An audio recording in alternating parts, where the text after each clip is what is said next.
Hi everyone, my name's Devin DeMint. I'm a wellness ambassador here at ECU Campus Recreation and Wellness.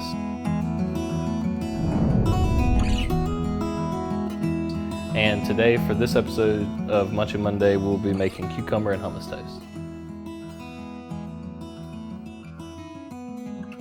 Today's ingredients include cucumbers, toast, and a hummus of your choice.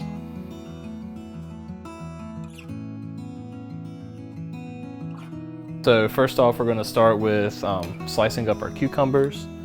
So for this, we will end up placing this on the toast. And cucumbers are really high in vitamins and minerals. Okay, that should be enough. All right, so now we will take our toast, which is high in fiber, and we'll take a tablespoon of hummus and spread that generously on the toast.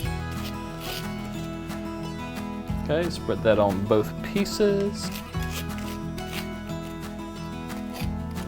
Then lastly, you'll just top off your toast with cucumbers.